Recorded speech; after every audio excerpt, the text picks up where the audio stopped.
Mi nuera vació el fondo universitario de mi nieta y desapareció con su amante, así sin despedidas, sin vergüenza. Cuando abrí la aplicación del banco y vi el saldo en cero, sentí que el suelo se abría bajo mis pies. No era solo dinero. Era el futuro de una niña de 15 años. Era todo lo que habíamos guardado con sacrificio, peso por peso durante años. Yo estaba destrozada, temblando, incapaz de pensar. Hasta que mi nieta me miró, sonrió con una calma que me heló la sangre y dijo: «Abuela, no te preocupes, yo ya me encargué». Nunca pensé que el silencio pudiera hacer tanto ruido. Aquella mañana la casa estaba demasiado callada. El tipo de silencio que no es paz, sino ausencia. El tipo de silencio que te avisa que algo se rompió, aunque todavía no sabes qué. El café seguía caliente en la estufa. El reloj de la pared marcaba las 7:20. Afuera, el vecino encendía su camioneta como todos los días. Todo parecía normal, excepto por el hueco en mi pecho. Me llamo Elena, tengo 62 años y hasta hace una semana creía que conocía a mi familia. Mi nuera Lorena había salido de casa 3 días antes. Dijo que iba a visitar a una tía enferma. Traía una maleta pequeña, perfume caro y esa sonrisa apurada que nunca me gustó. Besó a su hija en la frente, evitó mirarme a los ojos y se fue. No dejó nota. No llamó. No volvió. Al principio pensé que era una pelea más con mi hijo Daniel. Las discusiones eran frecuentes últimamente. Lorena siempre quería más viajes, más ropa, más vida. Daniel trabajaba turnos dobles y aún así nunca era suficiente. Pero esa mañana, cuando entré a la aplicación del banco para pagar el recibo de la luz, entendí que no se trataba de una discusión. El número tardó unos segundos en cargar y cuando apareció, me quedé mirando la pantalla sin respirar.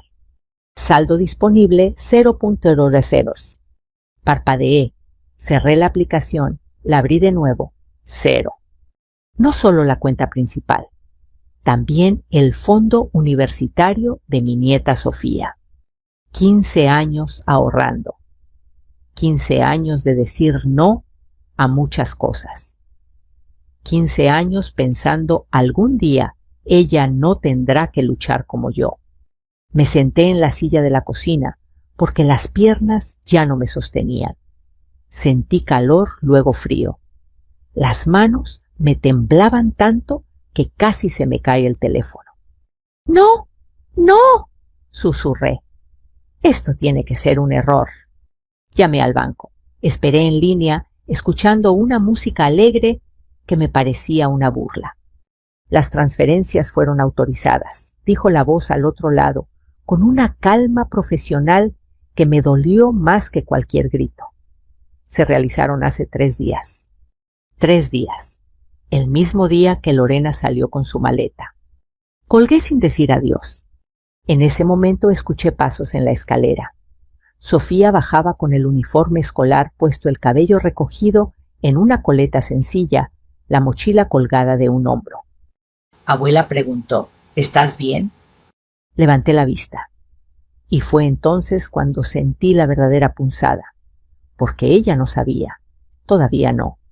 «Sí, mi amor», mentí. «Solo estoy cansada». Sofía dejó la mochila en el suelo y se sentó frente a mí. Me observó en silencio, con esos ojos oscuros que siempre parecían ver más de lo que decían. «¿Mi mamá llamó?», preguntó. Negué con la cabeza. «No». Ella asintió despacio. No parecía sorprendida. Eso me llamó la atención, pero en ese momento mi mente estaba demasiado nublada para pensar con claridad. Me levanté torpemente y fui por agua. Al regresar, vi a Sofía mirando la pantalla de mi teléfono, que había quedado encendido sobre la mesa. No preguntó, no hizo un escándalo, solo leyó. Y entonces ocurrió algo que jamás olvidaré. Mi nieta de 15 años sonrió. No una sonrisa infantil, no una sonrisa nerviosa. Fue una sonrisa breve, controlada, casi adulta. Abuela dijo con voz tranquila: no te preocupes, yo ya me encargué. Sentí un escalofrío recorrerme la espalda. ¿De qué estás hablando, Sofía?, pregunté. Esto no es un juego. Tu mamá, ella... Lo sé, me interrumpió con suavidad. Sé exactamente lo que hizo. La miré sin entender. ¿Cómo que lo sabes? Ella tomó su mochila y la abrió. Sacó un cuaderno delgado doblado y lo puso sobre la mesa. No lo abrió. Solo lo dejó ahí, como si fuera algo frágil. Luego te explico, dijo. Voy a llegar tarde hoy. Tengo que pasar por un lugar después de la escuela. ¿A dónde?, pregunté con el corazón acelerado. Sofía se levantó, se acercó y me apretó la mano. Confía en mí, abuela, susurró. Por favor. Quise detenerla, decir que no, decir que esto no era su responsabilidad, que era una niña, que yo debía protegerla. Pero no pude, porque en su mirada no había miedo, había decisión. La vi salir por la puerta como cualquier otro día. El sonido al cerrarse fue suave, casi respetuoso, y sin embargo me pareció el ruido más fuerte del mundo.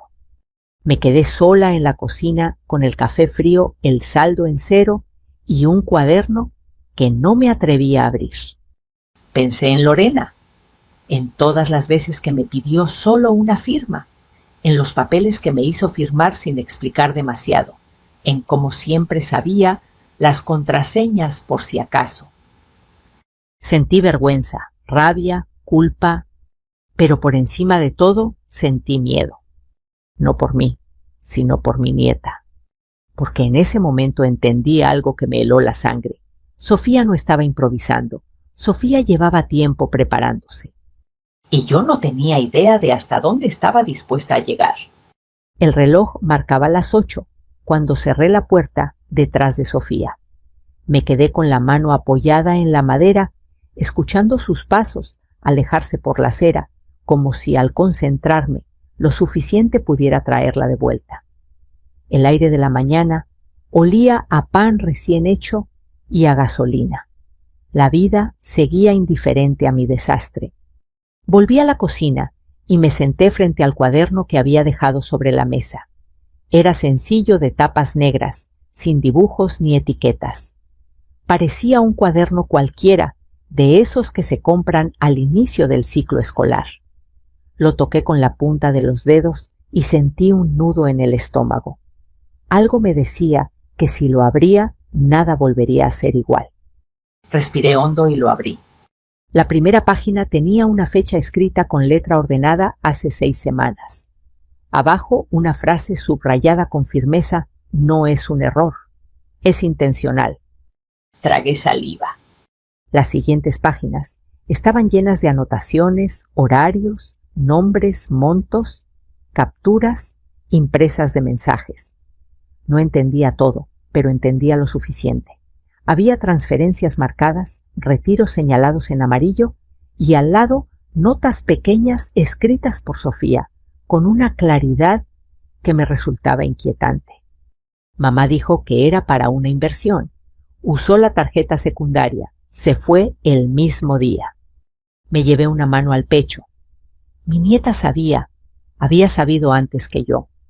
Dejé el cuaderno abierto y me levanté para servirme otro café. Las manos me temblaban. Pensé en todas las veces que Sofía me había mirado en silencio cuando Lorena hablaba de dinero, de viajes, de merecer más. Pensé en cómo yo había bajado la cabeza, queriendo evitar conflictos, creyendo que mantener la paz era lo correcto.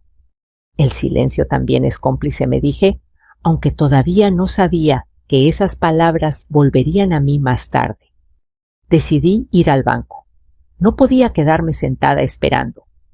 Me puse una blusa limpia, guardé el cuaderno en mi bolso y salí. El trayecto se me hizo eterno. Cada semáforo parecía una burla. Cada persona caminando con normalidad me recordaba que mi mundo se había desmoronado sin avisar. En el banco la fila era larga. Había personas mayores como yo, sosteniendo carpetas con documentos jóvenes, mirando el teléfono, una madre con un niño inquieto. Me sentí pequeña, vulnerable, como si todos supieran que me habían robado algo más que dinero. Cuando por fin me atendieron, la ejecutiva me sonrió con amabilidad. Le expliqué la situación con la voz baja, cuidando cada palabra. Las transferencias fueron autorizadas con las credenciales correctas, repitió. La cuenta no muestra actividad fraudulenta. ¿Y el fondo universitario?, pregunté. Ese dinero no era de ella. Legalmente, la cuenta estaba a nombre de la madre, respondió. Tenía pleno acceso. Sentí un golpe seco en el pecho. Pero yo firmé esos papeles, dije. Me dijo que eran para la escuela. La mujer frunció ligeramente el ceño. ¿Recuerda exactamente qué firmó? Negué con la cabeza. Y en ese gesto estaba toda mi vergüenza. Salí del banco con más preguntas que respuestas. En la calle, el sol ya estaba alto. Me senté en una banca y respiré profundo. Fue entonces cuando recordé algo la cámara del cajero automático frente a la farmacia justo en la esquina. Lorena siempre retiraba dinero ahí. Saqué el cuaderno otra vez. En una de las páginas, Sofía había dibujado un pequeño mapa del barrio. La farmacia estaba marcada con un círculo rojo. Al lado una nota, cámara exterior. Preguntar. Dios mío, murmuré. Mi nieta no solo había observado, había pensado, había planeado. Regresé a casa con la cabeza dando vueltas. No podía evitar preguntarme cuánto tiempo llevaba Sofía cargando con todo eso. Cuántas noches sin dormir, cuántas veces me había mirado sabiendo algo que yo no. Cuando Daniel llegó por la tarde, traía el rostro cansado. Se quitó los zapatos en la entrada y dejó las llaves sobre la mesa. ¿Supiste algo de Lorena?, preguntó sin mirarme. No respondí, pero ya sé lo que hizo. Le conté del dinero, del banco, del fondo universitario. Mientras hablaba, vi cómo su rostro se iba cerrando, como si cada palabra levantara un muro. Tiene que haber una explicación, dijo al final. Ella no haría eso. ¿Lo hizo?, respondí con firmeza. Y Sofía lo sabía. Daniel me miró confundido. ¿Cómo que lo sabía? No respondí. Solo puse el cuaderno frente a él. Lo hojeó en silencio. Al llegar a la mitad se detuvo. Sus manos empezaron a temblar. ¿Desde cuándo?, susurró. Eso quiero saber yo, dije. Nos quedamos callados. Afuera un perro ladraba. Dentro el aire era pesado. Esa noche Sofía llegó tarde tal como había dicho. No parecía cansada. Dejó la mochila junto a la puerta y me miró con atención. ¿Fuiste al banco?, preguntó. Asentí. ¿Y a la farmacia?, continuó. Todavía no respondí. Ella asintió como si ya lo supiera. Mañana, dijo. Mañana vamos juntas a la notaría.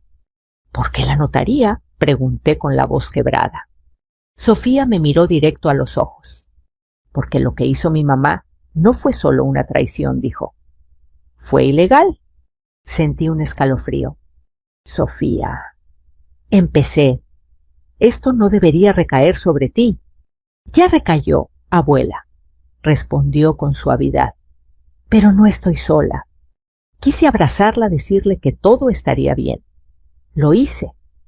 La estreché contra mí y sentí su corazón latiendo con calma. Demasiada calma para una niña de 15 años. Esa noche no dormí. Pensé en Lorena, en Daniel, en todas las veces que creí que el amor lo podía todo. Pensé en Sofía tan joven y ya tan consciente. Al amanecer, entendí algo doloroso. Mi nieta había dejado de ser solo una niña hacía tiempo, y yo no había querido verlo. La notaría estaba en una calle antigua, del centro de esas que huelen a papel viejo y a café recalentado. El letrero dorado tenía letras gastadas por el tiempo, como si cientos de historias difíciles hubieran pasado por esa puerta antes que la nuestra. Caminé despacio, apoyándome en el brazo de Sofía. Ella avanzaba con paso firme, como si supiera exactamente a dónde iba. «Respira, abuela», me dijo en voz baja. «Aquí solo vamos a escuchar». Asentí, aunque el pecho me dolía. Dentro el aire era fresco y silencioso. Una mujer mayor escribía en una máquina con ritmo constante. Al fondo, un hombre de cabello canoso levantó la vista y nos indicó que pasáramos. «Buenos días», dijo. «¿En qué puedo ayudarles?» Sofía habló primero. «Venimos a revisar unos documentos firmados hace unos meses», dijo con educación. «Creemos que pudieron usarse de forma indebida». El notario me miró con atención. «¿Usted es la firmante?», preguntó. «Sí», respondí.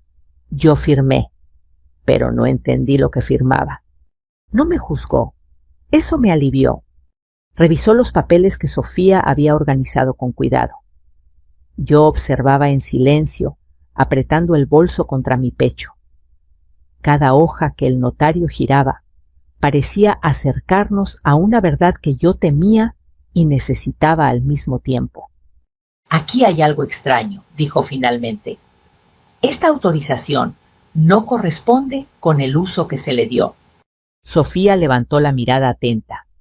«¿Puede explicarlo?», preguntó. «Claro. Usted me señaló, firmó creyendo que era un trámite escolar. Pero el texto autoriza movimientos financieros amplios. Además, la firma fue utilizada para un fin distinto al declarado. Eso se considera abuso de confianza». Sentí que el mundo se me venía encima. «Entonces, ¿fui engañada?», pregunté. «Sí», respondió con calma. «Y no es un caso aislado». Sofía no mostró sorpresa, solo asintió como si confirmara algo que ya sabía.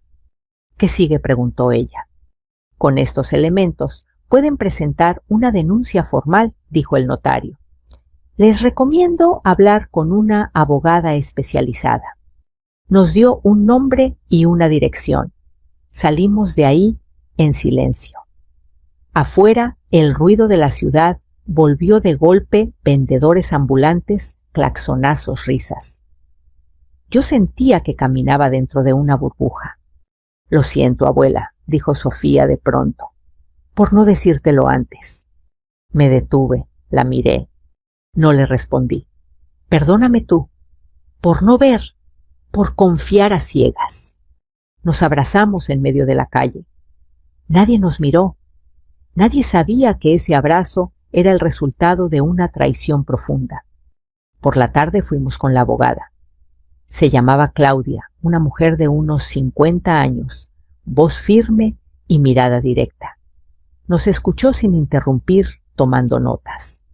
«Esto es serio», dijo al final, «no solo por el dinero, por el daño a la menor». «¿Hay forma de recuperar algo?», pregunté. «Hay posibilidades», respondió, «pero primero debemos presentar la denuncia y prepararse». «¿Para qué?», preguntó Sofía. Claudia la miró con respeto. «Para que la verdad salga completa, y eso casi siempre duele». Esa noche Daniel llegó tarde. Traía el rostro desencajado. «Hablé con Lorena», dijo. «No quiso decirme dónde está. Solo gritó». «¿Gritó?», pregunté. «Dijo que la estamos persiguiendo, que no tenemos derecho». Sofía, sentada a la mesa, levantó la vista. «¿Le dijiste que el dinero era para mi universidad?», preguntó. Daniel dudó. «Sí». «¿Y qué respondió?». «Que lo necesitaba, que luego lo devolvería». Sofía apretó los labios. «Eso no es una explicación», dijo. «Es una excusa».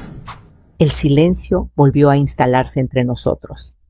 Esa noche, mientras todos dormían, escuché pasos suaves. Me levanté y vi a Sofía en la sala revisando papeles con cuidado. No tienes que hacer esto sola, le dije.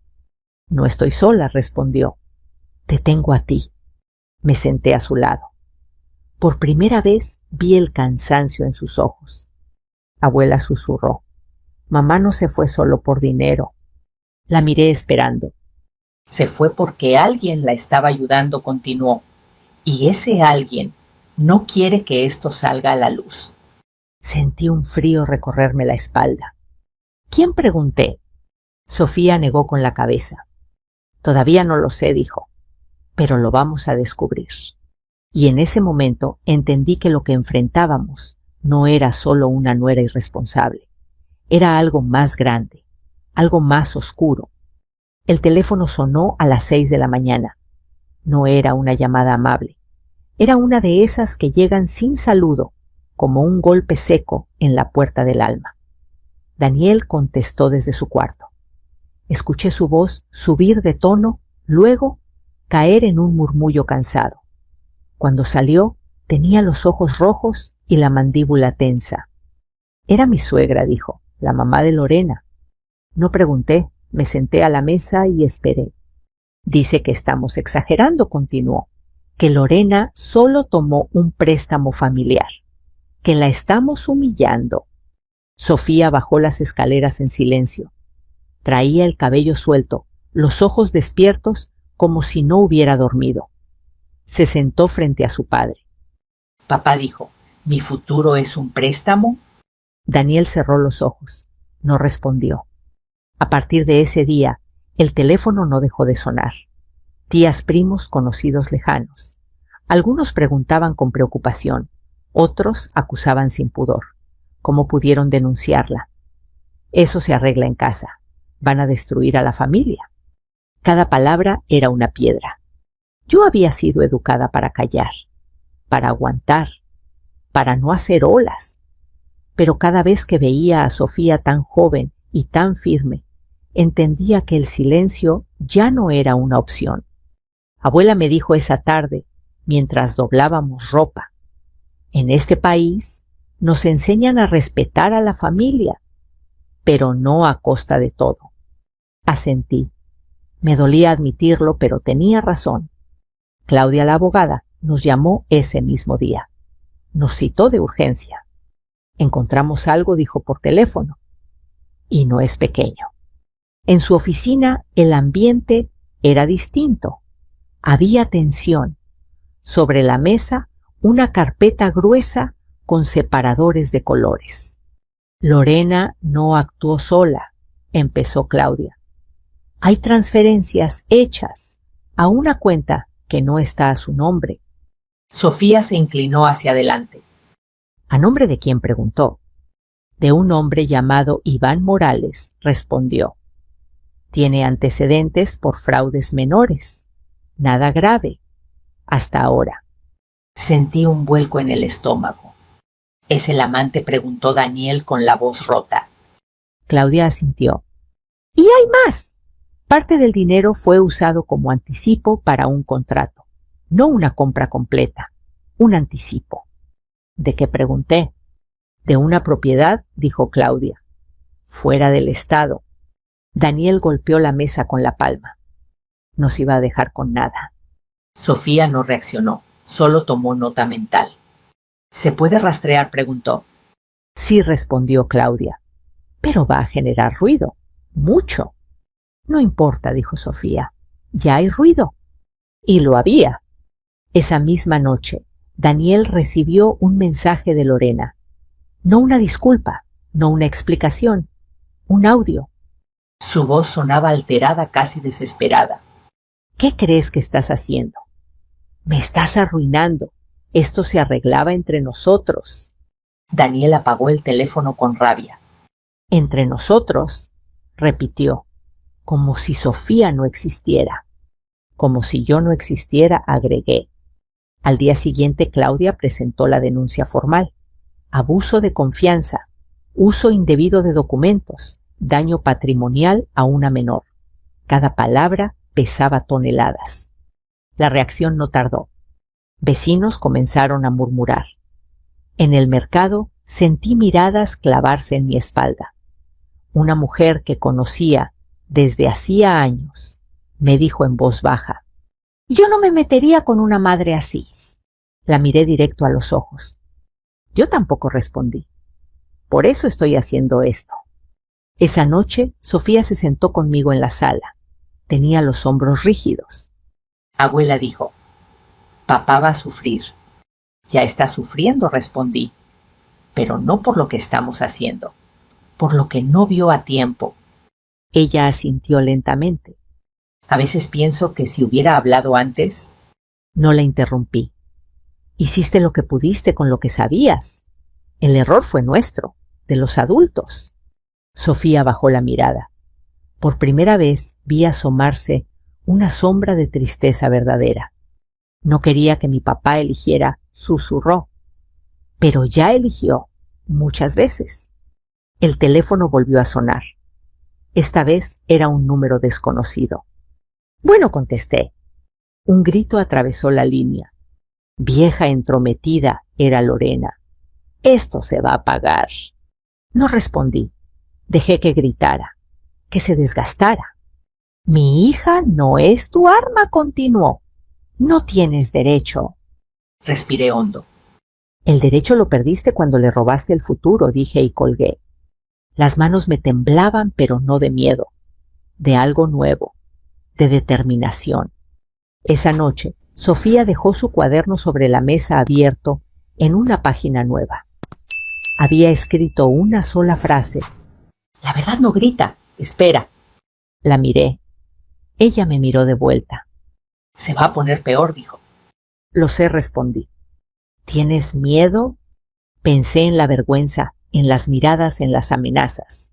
Luego pensé en el saldo en cero, en la sonrisa de Sofía aquella mañana. Sí, dije, pero no tanto como antes. Y supe que estábamos cruzando un punto sin regreso.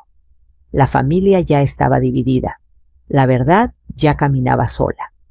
El viernes amaneció con un cielo gris de esos que presagian tormenta, aunque no caiga una sola gota. Me levanté temprano, preparé café y me senté frente a la ventana. Había aprendido a reconocer ese silencio nuevo. En la casa no era vacío, era espera. Claudia nos citó a media mañana. Cuando llegamos a su oficina, el ambiente era distinto. No había carpetas abiertas ni papeles regados. Todo estaba ordenado como si el caos hubiera pasado a otra fase. «Tenemos movimiento», dijo apenas nos sentamos. «Y no le va a gustar a Lorena». Sofía cruzó las manos sobre la mesa. «¿Qué pasó?», preguntó. «El banco activó un protocolo de revisión», explicó Claudia. «Parte del dinero quedó retenido. No todo, pero lo suficiente para detener cualquier compra grande». Sentí un alivio breve, seguido de culpa. No quería sentir satisfacción. Solo quería justicia. «¿Y la propiedad?», preguntó Daniel. «El anticipo fue marcado como sospechoso», respondió. «El contrato quedó congelado. Nadie se muda a ningún lado por ahora». Sofía exhaló lentamente. «Entonces va a llamar», dijo. «¿Cómo sabes?», pregunté. «Porque las personas que creen que ganaron no saben perder», respondió. Claudia la miró con atención. «Tu nieta tiene razón», dijo. «Cuando el dinero se detiene, el control se pierde». Esa tarde, el teléfono vibró varias veces. Números desconocidos, mensajes que no abrimos.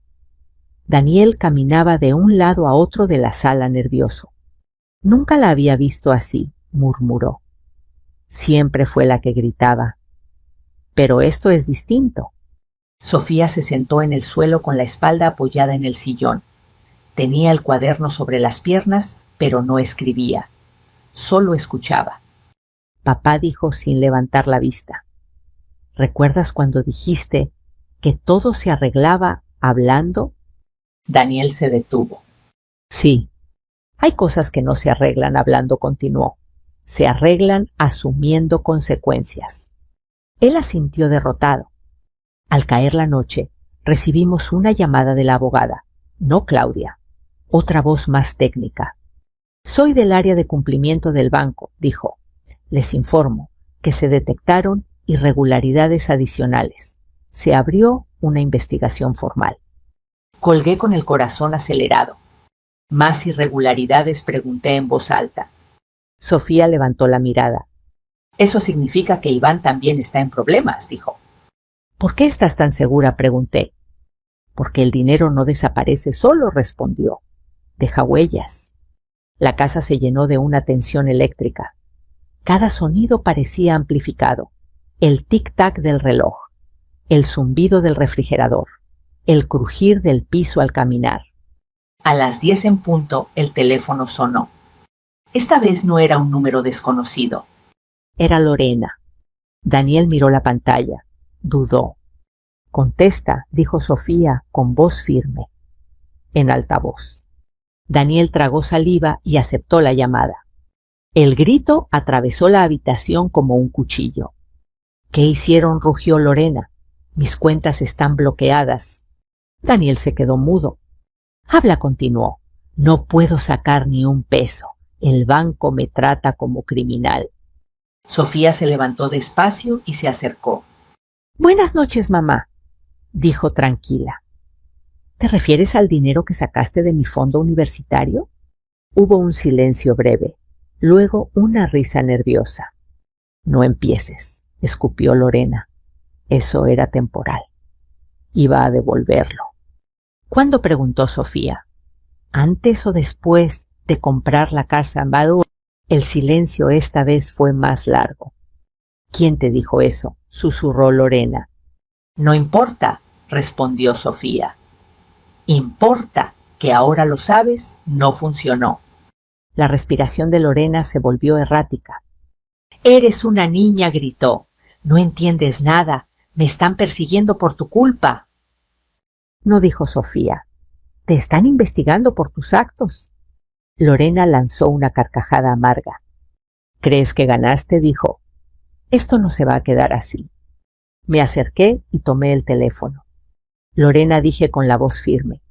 Devuelve el dinero. Coopera. Es lo único que puede ayudarte ahora. Tú cállate, gritó. Siempre me odiaste. Respiré hondo. Nunca te odié, respondí. Te confié a mi familia y tú la rompiste. Hubo un sollozo al otro lado, luego rabia. Iván me dejó, escupió. Me dejó cuando el dinero se congeló. Sofía cerró los ojos un segundo. Eso pasa cuando el amor depende del saldo, dijo. Lorena empezó a llorar. Un llanto desordenado sin dignidad. Ayúdenme, suplicó. Diles que fue un error, que fue un préstamo. Yo no quería esto. Daniel apretó los puños. Querías irte, dijo. Querías dejarnos con nada. La llamada terminó en un alarido. Lorena colgó. Nos quedamos en silencio, respirando el mismo aire pesado. Sentí una mezcla extraña, tristeza, alivio, una paz incómoda. Esto apenas empieza, dijo Claudia, por mensaje que acababa de llegar. Prepárense. Miré a Sofía. Ella me devolvió la mirada con una calma que ya no me asustaba. Abuela dijo, ya no estamos a oscuras. Asentí. Por primera vez, desde que vi el saldo en cero, sentí que el futuro de mi nieta no estaba perdido. Solo estaba luchando por volver. El fin de semana pasó sin descanso. Nadie durmió bien en la casa. Cada vibración del teléfono nos hacía sobresaltarnos. Cada auto que frenaba frente a la puerta parecía una amenaza. No era miedo exactamente. Era la sensación de estar caminando por un puente estrecho sabiendo que no había vuelta atrás. El lunes por la mañana, Claudia llegó a la casa en persona. Eso nunca era buena señal. Las cosas se aceleraron, dijo apenas entró. Y no por voluntad de Lorena. Nos sentamos en la mesa del comedor. Sofía llevaba un suéter oscuro y el cabello recogido. Tenía el rostro serio, pero no tenso. Daniel parecía 10 años más viejo. El banco encontró transferencias cruzadas, continuó Claudia. no solo del fondo universitario. Hay movimientos desde otras cuentas que Lorena no podía tocar legalmente. Sentí un vacío en el estómago. ¿De quién pregunté? De usted, respondió. Y de Daniel. Daniel golpeó la mesa con fuerza. Eso es imposible, exclamó. Yo nunca autoricé nada. Eso es lo grave, dijo Claudia. Hay indicios de suplantación de identidad. El silencio fue total. Incluso Sofía dejó de respirar por un segundo. ¿Estás diciendo que...? Empecé.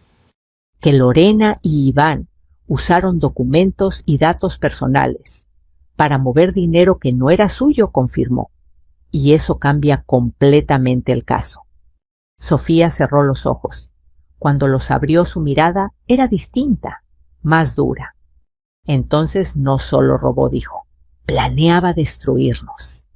Claudia asintió. Exactamente. Ese mismo día, Lorena volvió a llamar. Esta vez no gritó al principio. Su voz era baja, temblorosa. «Elena», dijo, «necesito verte». No respondí. Todo debe ser a través de la abogada. Por favor, suplicó. Esto se salió de control. Iván hizo cosas sin decirme. Sofía me miró, negó con la cabeza. Ahora sí te salió de control, dijo tomando el teléfono. Cuando tocaste lo que no era tuyo. Sofía, susurró Lorena, mi amor. No me llames así, respondió Sofía sin levantar la voz. Las madres no roban a sus hijas. El silencio del otro lado fue largo. Voy a devolver algo del dinero, dijo finalmente Lorena. Pero necesito tiempo. El tiempo se acabó, respondió Sofía. Ahora es justicia. Colgó.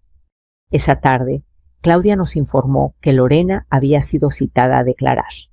Iván también. La investigación ya no era privada. Había pasado a manos de una autoridad financiera. Daniel se derrumbó en la sala. Lloró como no lo había hecho en años. Yo me senté a su lado y lo abracé. Perdóname, mamá, sollozó. No vi nada. Lo importante es que ahora ves, le dije. ¿Y que estás aquí? Sofía observaba desde la puerta. No lloró, pero sus manos estaban apretadas con fuerza. Ven, le dije. Esto también te duele. Ella se acercó despacio y se sentó junto a nosotros. Por un momento volvimos a ser solo una familia rota, intentando no quebrarse más. 2 días después recibimos la noticia, parte del dinero había sido recuperado. No todo, pero lo suficiente para garantizar que Sofía no perdería su oportunidad de estudiar.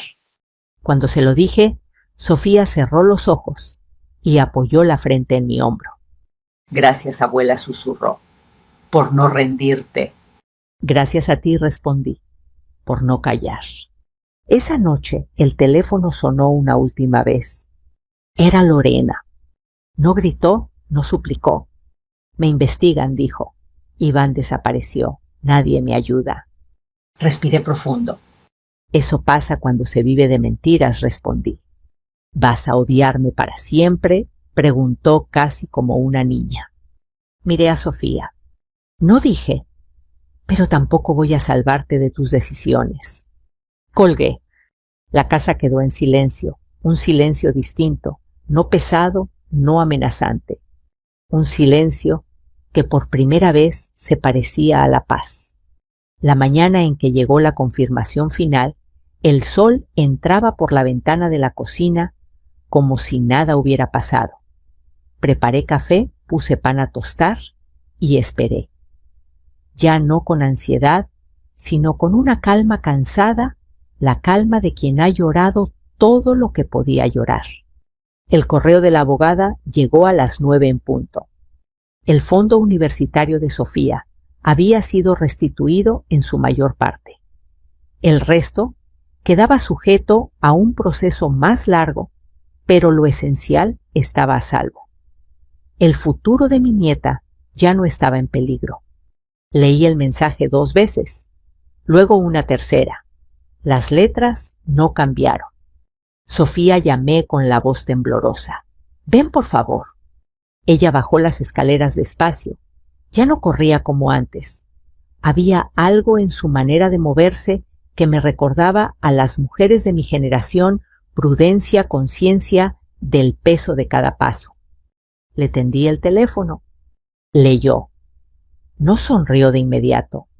Cerró los ojos, respiró profundo y recién entonces dejó escapar el aire. Entonces, ya está, dijo en voz baja. Sí, respondí, ya está. Sofía se acercó y me abrazó. Esta vez no fue el abrazo firme y protector de los últimos meses. Fue el abrazo de una niña. Tembló. Sus hombros se sacudieron. Lloró en silencio, con la cara escondida en mi cuello. Tenía miedo, abuela, susurró. Mucho miedo. Le acaricié el cabello. Lo sé, dije. Fuiste valiente, aún con miedo. Eso es lo que importa. Daniel entró a la cocina poco después. Había escuchado. Nos miró y bajó la cabeza. Perdóname, dijo, ¿a las 2? Lo abracé también. No porque todo estuviera arreglado, sino porque había aprendido algo que muchos hombres aprenden tarde, que proteger a la familia no es evitar conflictos, sino enfrentarlos cuando duele. Los días siguientes fueron tranquilos, pero no fáciles. Lorena no volvió a llamar. Supimos por terceros que estaba enfrentando consecuencias legales. Iván seguía desaparecido. No sentí alegría por eso, tampoco lástima. Solo una aceptación serena. Cada decisión deja una huella. Una tarde, mientras doblábamos ropa juntas, Sofía me miró con curiosidad. Abuela preguntó, ¿tú también te sentiste así cuando eras joven? Así como respondí, como si el mundo te obligara a crecer antes de tiempo. Pensé en mi propia juventud, en las renuncias, en los silencios, en todo lo que callé para no romper la familia. Sí admití, pero la diferencia es que yo no tuve a nadie que me dijera que tenía derecho a defenderme. Sofía asintió lentamente. Yo sí, dijo, te tuve a ti. Ese día entendí algo fundamental. No habíamos ganado solo dinero de vuelta. Habíamos roto un ciclo. Semanas después, acompañé a Sofía a ver universidades. Caminaba por los campus con los ojos llenos de curiosidad, no de miedo. Yo la observaba en silencio, orgullosa y agradecida. Porque esta historia no es sobre venganza, es sobre límites, sobre entender que el amor no justifica el abuso y que proteger a los niños, a los nietos, a veces significa decir basta aunque duela. Si llegaste hasta aquí, quizá esta historia tocó algo en ti. Tal vez reconociste silencios, decisiones difíciles o el cansancio de sostener algo que ya no te sostiene. Si es así, no lo guardes. Compártelo. Cuéntame desde dónde nos escuchas. Estas historias existen para recordarnos que no estamos solos y que incluso en medio de la traición se puede encontrar justicia. Aquí seguiremos contando relatos humanos profundos y llenos de significado todos los días. Si quieres acompañarnos, suscríbete y no te pierdas la próxima historia.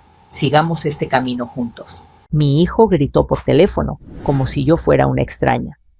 Ya me divorcié de mi esposa. ¿Por qué sigues dejando a mi hijo con ella? Respondí sin pensar, con la voz aún tibia del café. Que el niño está durmiendo aquí en casa. Hubo un silencio. Luego un jadeo corto e incrédulo. ¿Qué sentí? Un escalofrío recorrerme la espalda, uno de esos que no vienen del frío, sino de la certeza de que algo está profundamente mal. Miré el pasillo. La puerta del cuarto de mi nieto estaba entreabierta. La televisión murmuraba bajito, y aún así nada encajaba. Ese fue el momento exacto en que supe que una verdad estaba a punto de romperlo todo. No sé por qué el cuerpo reconoce el peligro antes que la cabeza. Estaba en la cocina, sosteniendo una taza de café de olla que acababa de calentar.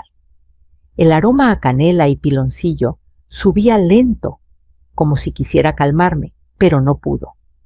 El grito de mi hijo me había atravesado el oído con una violencia que no le conocía. No era la voz con la que me hablaba los domingos ni la que usaba para pedir consejo.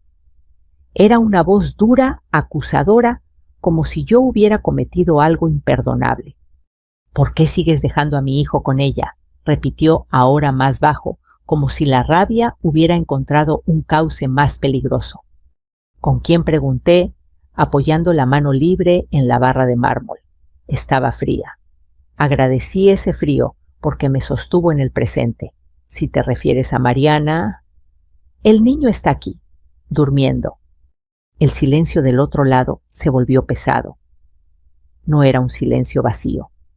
Estaba lleno de respiración contenida de pensamientos que no se decían.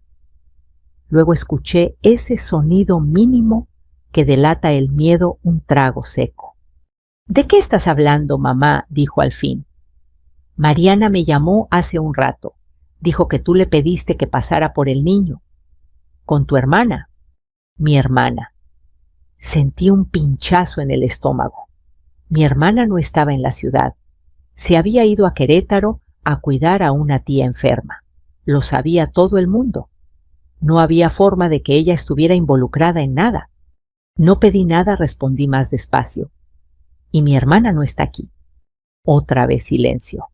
El tipo de silencio que se instala cuando alguien entiende que las piezas no encajan, pero aún no se atreve a mirarlas juntas.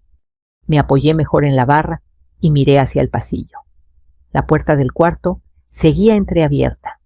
La luz azulada de la televisión dibujaba sombras suaves en la pared. Mi nieto siempre dormía con videos de camiones y excavadoras, desde los 3 años. Era su ritual. Nada de eso había cambiado. Todo estaba exactamente como debía estar. «¿Estás segura?», preguntó mi hijo, con una voz que ya no gritaba pero temblaba. «Más segura que nunca», dije. Colgó sin despedirse. Me quedé unos segundos mirando el teléfono como si esperara que vibrara de nuevo y alguien me explicara la confusión absurda que acababa de ocurrir. No pasó. En la cocina, el reloj marcaba los segundos con una puntualidad cruel. Tic, tac. Cada sonido parecía burlarse de mí. No corrí al cuarto de mi nieto. No grité su nombre. Caminé. Abrí la puerta con cuidado. Ahí estaba. Dormía tranquilo, abrazado a su almohada de dinosaurios, la misma de siempre. Su respiración era pareja. La televisión murmuraba historias de motores. Me quedé mirándolo un momento largo, como si quisiera memorizar esa paz por si estaba a punto de perderla. Cerré la puerta con suavidad. Fue en ese pasillo estrecho, con las paredes llenas de fotos familiares, donde sentí la primera grieta abrirse. No en mi casa, en algo más profundo, en la idea de que conocía a mi propio hijo. Las grietas nunca vienen solas. Aprendí eso hace años. Me senté en el sillón y respiré hondo. Repasé los últimos meses con una atención nueva, afilada. Las llamadas que él cortaba rápido cuando yo entraba al cuarto. Los mensajes que decía haber borrado por error. El cansancio permanente. Las visitas inesperadas. Todo aquello que yo había atribuido al estrés del divorcio empezó a cambiar de forma. Tomé el teléfono y revisé el historial de llamadas. Nada extraño. Ninguna llamada de Mariana. Ninguna de mi hermana. Nada que explicara por qué alguien estaría usando mi nombre para pedir que recogieran a mi nieto. Y sin embargo, la ausencia de explicación fue paradójicamente el inicio de una. No confronté a nadie. No llamé a Mariana. No volví a marcarle a mi hijo. Me quedé sentada con el teléfono en la mano, repitiéndome una regla que la vida me había enseñado a golpes: la verdad solo sirve cuando viene acompañada de pruebas. Esa noche, mi hijo llegó tarde. Demasiado tarde para alguien que decía estar reorganizando su vida tras un divorcio difícil. Entró en silencio, se duchó rápido y evitó mirarme a los ojos. Cuando se sentó en la orilla de la cama, sentí el colchón hundirse, pero no sentí compañía. Se dio la vuelta y fingió dormir. Yo miré el techo, escuché su respiración. Era irregular, tensa. La culpa se manifiesta hasta en la forma de dormir. A las 3 de la mañana, su celular vibró. Se levantó despacio, creyendo que no lo notaría. Caminó hacia el pasillo y habló en susurros. No entendí las palabras, pero sí el tono. Era íntimo, urgente, el tipo de voz que no se usa con cualquiera. Sí, lo sé, pero hoy no, murmuró. Ella ya sospecha. No necesitaba oír más. Me di la vuelta en la cama y cerré los ojos, aunque no dormí. La madrugada se convirtió en un ruido constante dentro de mi cabeza. Pensamientos que se chocaban, recuerdos que cobraban un sentido nuevo. Aquella llamada de la tarde no había sido un error. Había sido una ventana. Cuando el sol empezó a colarse por la ventana, dorando las cortinas, yo ya había tomado una decisión. No sabía aún cuál era la verdad completa, pero iba a encontrarla. Por mi nieto. Por mí. Antes de que alguien más tuviera tiempo de inventar otra mentira. Amanecí antes de que sonara el despertador. No había dormido, pero tampoco me sentía cansada. Había en mí una claridad extraña, casi filosa, como si la noche entera hubiera estado afilando algo dentro de mi cabeza. Me levanté despacio, para no despertar a nadie, y fui directo a la cocina. Preparé el desayuno. Como siempre, pan tostado, un poco de fruta, el café de olla, que ya empezaba a hervir. La rutina era un ancla. Mientras todo parecía normal, yo podía pensar. Mi nieto se despertó con buen humor. Me sonrió con esa sonrisa desdentada que todavía me desarma. Le ayudé a ponerse el uniforme, le peiné el cabello con cuidado y le preparé la mochila. Nada en su mundo debía cambiar todavía. No por mi confusión, no por los errores de los adultos. Mi hijo apareció en la cocina con los ojos hundidos. Intentó sonreír. Me dio un beso rápido en la mejilla, de esos automáticos. Olía a un perfume distinto, uno más dulce, demasiado juvenil para él. No dije nada. El silencio, había aprendido, es un espejo incómodo. ¿Dormiste bien?, preguntó. Lo normal, respondí. No era mentira. Salimos juntos hacia la escuela. El trayecto fue corto y pesado. Él hablaba de cosas sin importancia. El tráfico, el calor, que ya se sentía desde temprano, un problema en el trabajo. Yo asentía. Observaba. Cuando llegamos, se ofreció a bajar del coche para despedirse del niño. Nunca lo hacía. Siempre tenía prisa.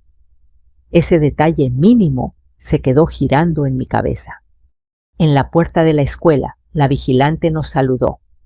Yo tomé a mi nieto de la mano.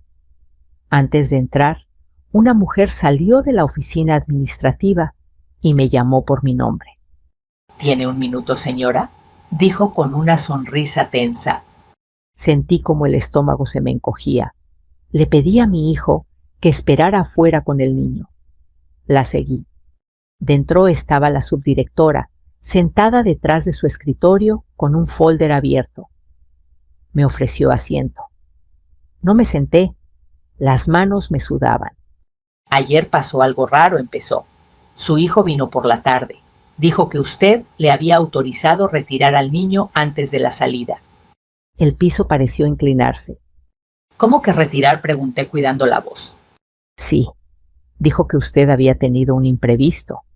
Nos pareció extraño, porque no avisó por el grupo de padres ni por la plataforma, pero dudó, usó su nombre. Sentí un frío seco subir por la espalda. No era una confusión, no era un malentendido. Alguien había intentado sacar a mi nieto de la escuela usando mi identidad. No lo autorizo nunca sin aviso, dije. Y ayer el niño estaba conmigo. La subdirectora asintió. Por eso no lo entregamos. La maestra lo conoce, pero decidió confirmar. Él se molestó. Dijo que usted lo había hecho otras veces. Salí de la oficina con el corazón golpeándome el pecho. Afuera mi hijo jugaba con el niño ajeno como si nada. Me miró buscando una señal. Sonreí. No por él, por el niño. De regreso a casa no dije una palabra. Él tampoco. El silencio entre nosotros era distinto ahora. Tenía bordes. Al llegar me encerré en el baño y respiré hondo. Me miré al espejo. Vi a una mujer mayor, con arrugas que no me avergonzaban, con ojos cansados, pero despiertos. No pierdas la calma, me dije en voz baja. Todavía no. Más tarde bajé al mercado. Necesitaba aire, ruido, normalidad. En la esquina me encontré con doña Elvira, una vecina de años, de esas que ven más de lo que dicen. ¿Todo bien, comadre?, preguntó apretándome la mano. Sí, porque... Me miró de reojo. Nada. Solo que he visto a Mariana rondando por aquí, por la escuela. Pensé que ya no... No terminó la frase. No hacía falta. Regresé a casa con las bolsas pesadas y la cabeza aún más. Me senté en la mesa y saqué una libreta vieja. Empecé a anotar fechas, palabras exactas, nombres. No sabía todavía para qué serviría, pero escribir ordena el miedo. Por la tarde revisé la cuenta bancaria. Pequeños cargos que no reconocía una farmacia en otra colonia, una tienda de juguetes, un servicio de comida a domicilio con una dirección que no era la nuestra. Nada escandaloso, justo lo suficiente para pasar desapercibido. Cuando mi hijo volvió del trabajo, traía prisa. Dijo que tenía que salir otra vez, que un amigo lo esperaba. Asentí.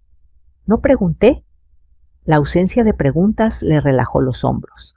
Lo vi irse y supe que estaba ganando tiempo. Yo también. Esa noche, mientras el niño dormía, recibí un mensaje de un número desconocido.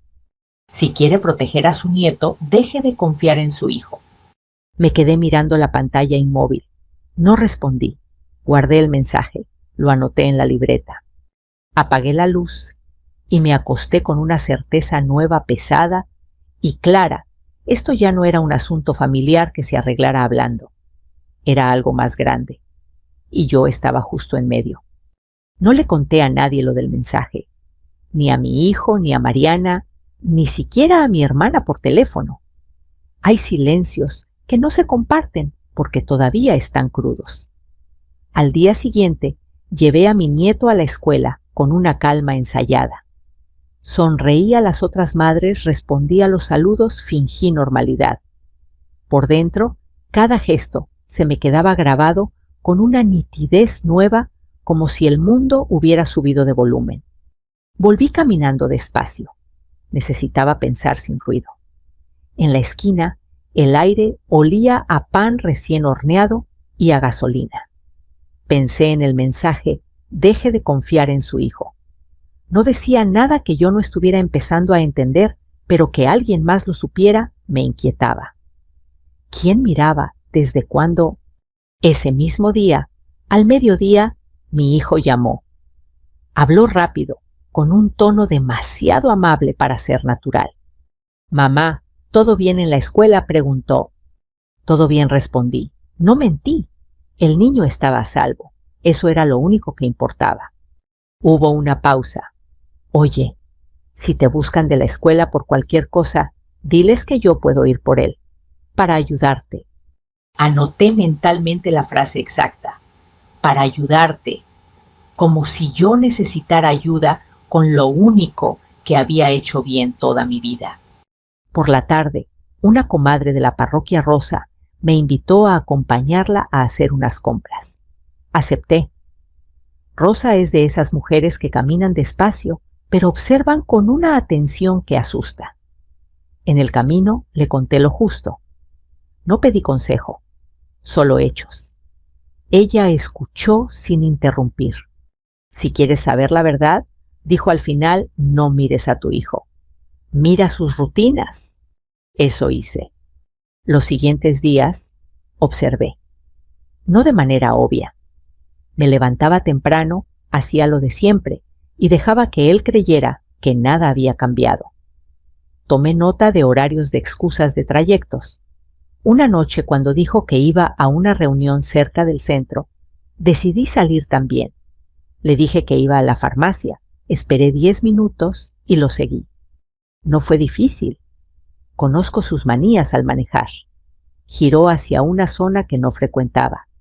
Un conjunto de edificios medianos, bien cuidados, lejos de nuestra colonia. Se estacionó y bajó con una bolsa grande. Juguetes. Lo supe por el color del papel y el sonido seco de plástico al chocar. Me quedé dentro del coche, el corazón en la garganta. Vi cómo entraba sin mirar a los lados como quien llega a casa. Minutos después, una ventana del tercer piso se iluminó. Una sombra pequeña corrió hasta la cortina. Una voz infantil clara atravesó el vidrio. Papá. Sentí que algo se me desprendía por dentro.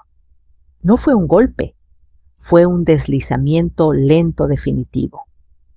Mi hijo alzó a un niño que no era el mío. Lo hizo con una naturalidad que dolía. Lo cargó, lo balanceó, besó su cabeza. No había prisa ni culpa. Había costumbre. Rosa me apretó el brazo. Respira, susurró. Yo respiré, pero el aire me supo a metal. No lloré. Tomé el teléfono y grabé. La mano me tembló apenas, lo suficiente para saber que estaba viva. Nos fuimos sin hacer ruido. En el camino de regreso nadie habló. Al llegar a casa, me senté en el sillón y cerré los ojos. No pensé en Mariana. Pensé en mi nieto, en la escuela, en el intento de sacarlo usando mi nombre. Todo empezó a alinearse con una precisión cruel. Al día siguiente fui al banco. Pedí los estados de cuenta completos. El empleado me miró raro, pero no preguntó. Al revisar los movimientos, vi lo que ya sabía: compras repetidas en esa zona, gastos infantiles, pagos que no correspondían a nuestra realidad. Guardé todo. Por la noche, mi hijo llegó temprano. Traía chocolates. Los puso sobre la mesa como si fueran una disculpa envuelta en papel barato. Para ti, dijo. Gracias, respondí. Sonrió aliviado. Creyó que no sabía nada. Ese fue su error. Más tarde su celular vibró. Lo dejó boca abajo. Yo alcancé a ver el nombre antes Mariana. No la esposa, la otra. Entendí entonces que no se trataba de un divorcio mal cerrado. Se trataba de una vida paralela, de 2 niños, de 2 mentiras sostenidas con la misma boca.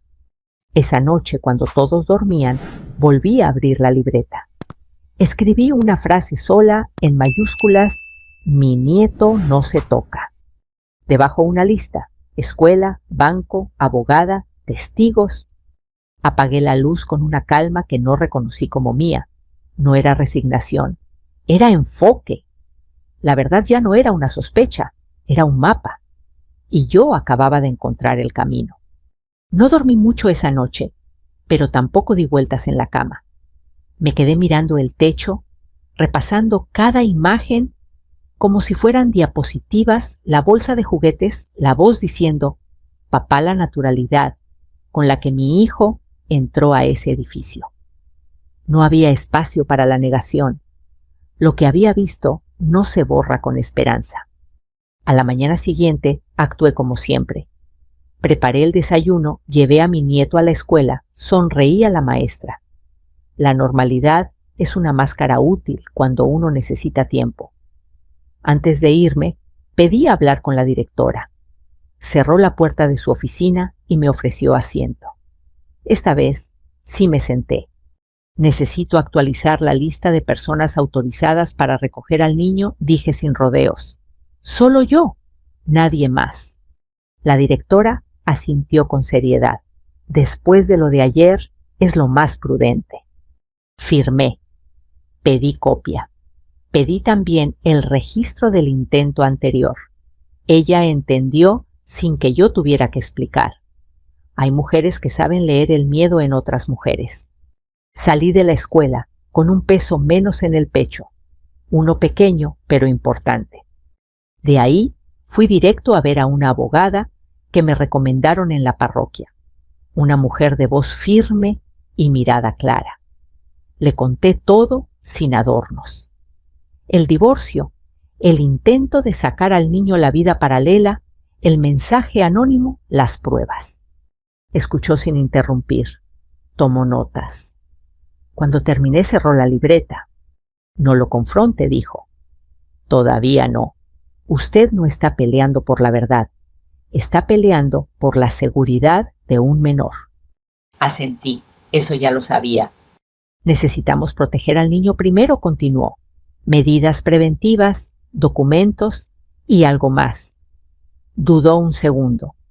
¿Usted ha firmado algo recientemente? La pregunta me atravesó como una aguja. Pensé. Los últimos meses habían sido un torbellino. Papeles de la escuela, formularios del seguro, autorizaciones rutinarias. Mi hijo solía acercármelos con prisa.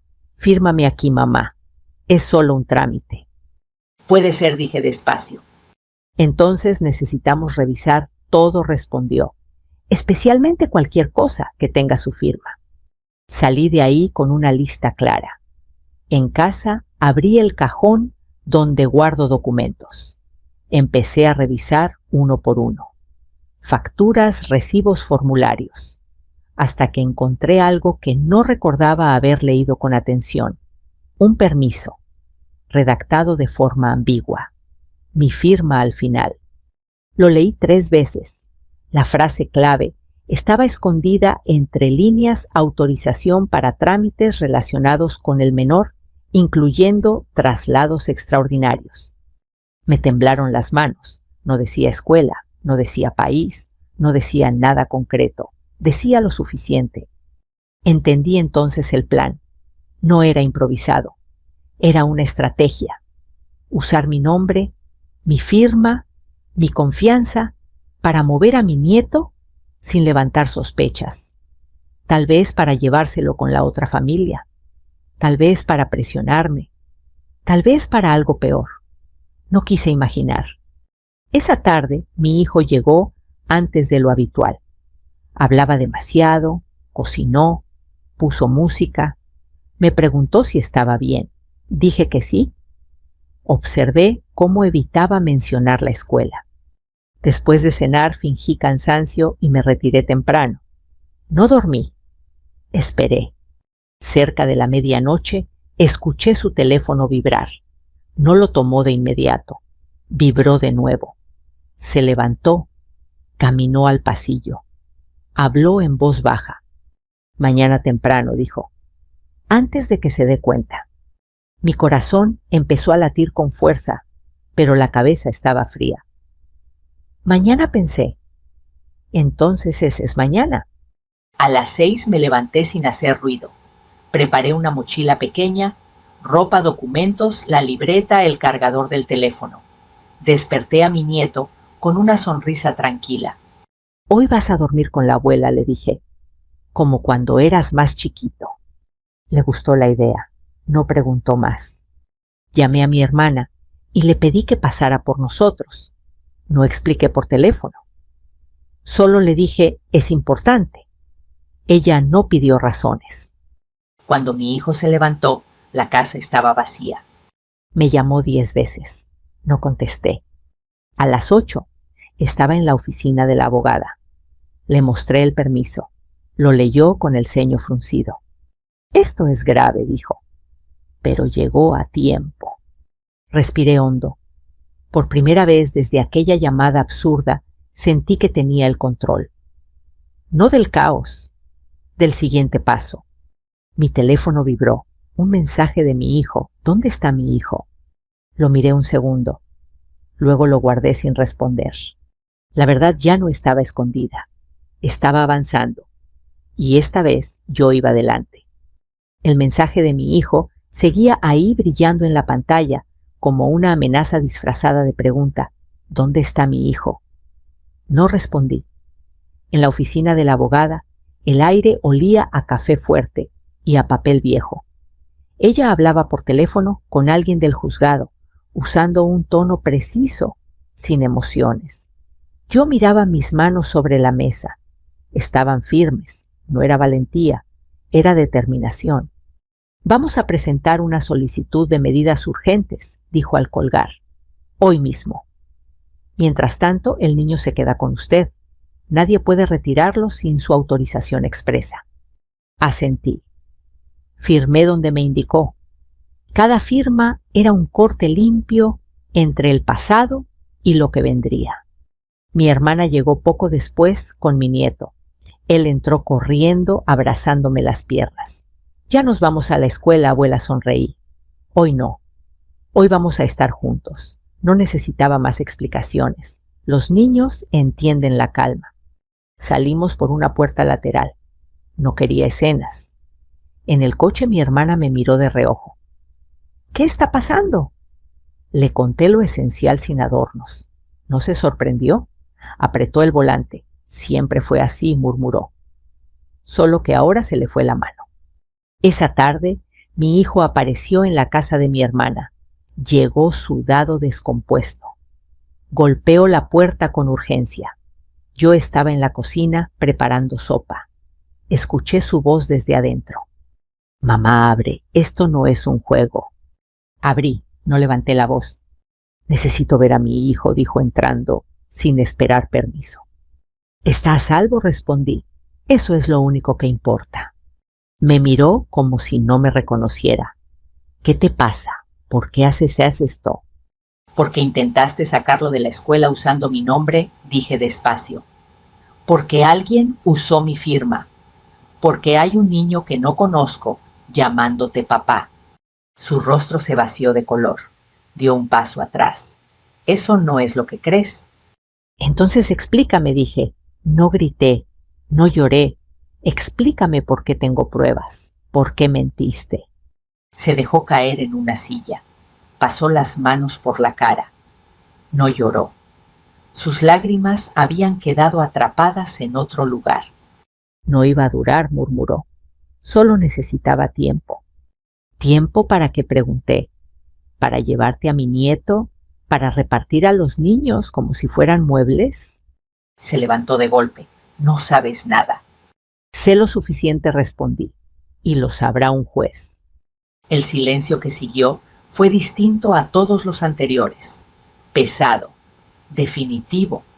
Se fue sin despedirse. Afuera el cielo estaba gris. Mi hermana cerró la puerta con llave. Me apoyé en la pared y respiré. No sentí triunfo. Sentí alivio. Esa noche mi hijo me llamó. No contesté. Llamó de nuevo. Tampoco. Me envió mensajes, uno tras otro, algunos suplicantes, otros amenazantes. Guardé todo. Cada palabra era otra prueba. Al día siguiente, la abogada me llamó temprano. Tenemos audiencia preliminar mañana, dijo. ¿Y hay algo más? Mariana declaró. Mi corazón dio un salto seco. ¿Qué dijo?, pregunté. Que usted nunca autorizó nada. Que su hijo le pidió que llamara haciéndose pasar por usted. Cerré los ojos. No sentí rabia, sentí claridad. Colgué y fui al cuarto donde mi nieto armaba un rompecabezas. Me senté junto a él. Todo va a estar bien, le dije, sin saber cómo, pero creyéndolo. Esa noche dormí poco, no por miedo, por anticipación. La verdad ya no caminaba a oscuras. Estaba por salir a la luz y yo estaba lista para sostenerla aunque pesara. La mañana de la audiencia amaneció nublada con ese cielo bajo que parece presionar los hombros. Me vestí con cuidado, no por vanidad, sino por respeto. Por mí. por mi nieto. Elegí un saco sencillo y zapatos bajos. Nada que llamara la atención. La verdad no necesita adornos. La abogada pasó por nosotras temprano. En el coche el silencio era denso pero estable. Mi hermana iba atrás con el niño, hablándole de cosas pequeñas, el color de los coches, los perros que pasaban por la banqueta. Yo miraba al frente contando respiraciones. No iba a llorar. No hoy. En el juzgado, el aire olía a desinfectante y papel. Nos sentamos a esperar. Mi hijo llegó solo. No miró alrededor. Se sentó al otro lado encorvado, como si el cuerpo hubiera decidido rendirse antes que la cabeza. Cuando levantó la vista y me vio, intentó hablar. La abogada le hizo un gesto mínimo con la mano. No era el momento. Entramos. El juez era un hombre de voz tranquila. Escuchó. Pidió orden. Mi abogada presentó los documentos con una precisión que agradecí: el registro de la escuela, el intento de retiro, los mensajes, los movimientos bancarios, el permiso ambiguo, con mi firma, la declaración de Mariana. Cada hoja era una pieza colocada con cuidado. Cuando fue el turno de mi hijo, habló poco. Dijo que había sido un malentendido, que solo quería ayudar, que estaba pasando por un momento difícil. El juez lo dejó terminar y luego preguntó algo simple directo. ¿Reconoce que intentó retirar al menor de la escuela sin autorización expresa de la tutora principal? Mi hijo abrió la boca, la cerró, asintió. ¿Reconoce que pidió a un tercero que llamara usando el nombre de su madre? Otro silencio. Asintió de nuevo más despacio.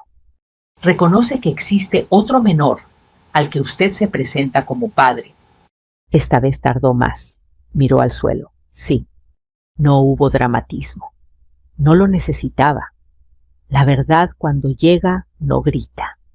El juez dictó medidas provisionales, protección inmediata del menor, custodia temporal, bajo mi cuidado, restricción expresa, para retirar al niño de la escuela o trasladarlo sin autorización judicial, y la apertura de una investigación por uso indebido de documentos. La voz del juez era firme, clara, como una línea recta. Sentí una paz fría instalarse en el pecho. No era felicidad, era orden. A la salida, mi hijo intentó acercarse. Su rostro estaba pálido, los ojos rojos. Mamá, por favor, hablemos. Me detuve. Lo miré sin dureza, pero sin permiso. Hablaste cuando decidiste mentir. Ahora habla la ley. No levanté la voz, no hizo falta. Los días siguientes fueron extraños, tranquilos y tensos al mismo tiempo. Cambié rutinas, avisé a la escuela, reforcé horarios, guardé los documentos en una carpeta azul que titulé Protección. No por dramatismo, por claridad. Mi hijo llamó menos. Cuando lo hizo fue breve, respetuoso. Tenía miedo, no de perderme, de perder el control. Una tarde, Mariana me llamó, no para pelear, para agradecer. Nunca quise que esto pasara así, dijo. Yo tampoco sabía todo. La escuché. No la absolví ni la condené. Colgué con una frase simple: ahora lo importante es el niño. Esa noche, mientras arropaba a mi nieto, pensé en lo cerca que habíamos estado del desastre, en cómo una firma, un silencio, una confianza mal puesta pueden mover el mundo de un niño. Me quedé un rato sentada en la orilla de la cama, escuchando su respiración. La casa volvió a sentirse segura. Antes de dormir, recibí un último mensaje de mi hijo: perdón. No respondí. El perdón no se escribe, se demuestra. Apagué la luz con una certeza serena: la verdad había hecho su parte. Ahora me tocaba sostener la calma. Mañana vendría lo definitivo, y yo estaría lista. La resolución final llegó un jueves por la mañana, en un sobre blanco sin adornos. Lo sostuve entre las manos unos segundos antes de abrirlo. No por miedo, por respeto. Hay papeles que pesan más que otros porque contienen decisiones que cambian vidas. El documento era claro: custodia confirmada bajo mi cuidado, restricciones mantenidas, supervisión obligatoria para cualquier contacto futuro, revisión de documentos firmados y responsabilidades legales en curso. No había ambigüedad. No había espacio para interpretaciones. La justicia, cuando por fin llega, suele ser sobria. Doblé las hojas con cuidado y las guardé en la carpeta azul. Cerré el broche. Ese sonido seco fue el cierre simbólico de una etapa que me había envejecido por dentro, pero también me había devuelto algo que creí perdido: la confianza en mí misma. Esa tarde llevé a mi nieto al parque, el mismo de siempre, con columpios viejos y árboles grandes. Corrió, se cayó, se levantó. Me llamó para que lo empujara más alto. Reímos. En ese instante entendí algo esencial: la vida no pide grandes discursos para seguir. Pide presencia. Mi hijo no apareció. No llamó. Su silencio ya no me inquietaba. Había aprendido demasiado tarde que el silencio no siempre es vacío. A veces es consecuencia. Semanas después lo vi una sola vez más. Fue breve. En un pasillo del juzgado. Nos cruzamos sin buscarnos. Me miró como si quisiera decir algo. Yo asentí con la cabeza. No había odio, tampoco cercanía. Solo una frontera clara. Cada quien a su lado. Mariana nunca volvió a llamarme. Supe por terceros que también estaba enfrentando su propio proceso. No sentí satisfacción, sentí alivio. Las mentiras no sostienen casas, las derrumban. Todos tarde o temprano pagan el precio.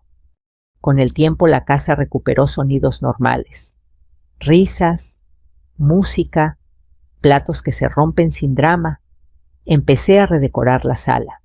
Quité fotos viejas, puse plantas, abrí las ventanas. Cambiar el espacio fue una forma de decirle al cuerpo que el peligro había pasado. Una noche, mientras ordenaba libros, mi nieto se acercó con un dibujo. 2 figuras tomadas de la mano bajo un sol enorme. «Somos tú y yo», dijo. No había rabia en el trazo, tampoco ausencia. Había calma. Lo abracé fuerte. No prometí nada en voz alta. No hizo falta. Meses después, recibí una llamada inesperada. Era mi hijo. Habló con cuidado, como quien camina sobre vidrio. Quería saber si el niño está bien. «Está bien», respondí. «Gracias por...» Se detuvo por cuidarlo. No le ofrecí consuelo. Tampoco reproches. Colgué con una certeza tranquila: yo no había destruido a nadie. Había puesto un límite. Y los límites, aunque duelan, salvan. Esa noche me senté en la cocina con una taza de té caliente. Afuera, la ciudad seguía su ritmo indiferente. Pensé en todo lo ocurrido y entendí algo que quiero dejarte hoy si estás escuchando esta historia. A veces la traición no viene de un extraño, sino de quien más amas. A veces el peligro no grita, firma papeles. Y a veces proteger a un niño significa enfrentarse a verdades que nadie quiere ver. Pero la verdad, aunque tarde, siempre encuentra una grieta por donde entrar. Si esta historia tocó algo en ti, no la guardes en silencio.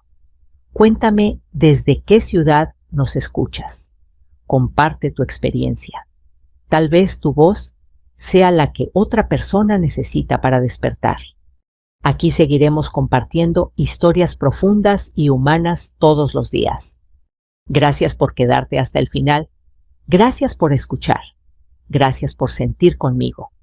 Suscríbete para no perderte el próximo relato. Aquí seguimos, juntos.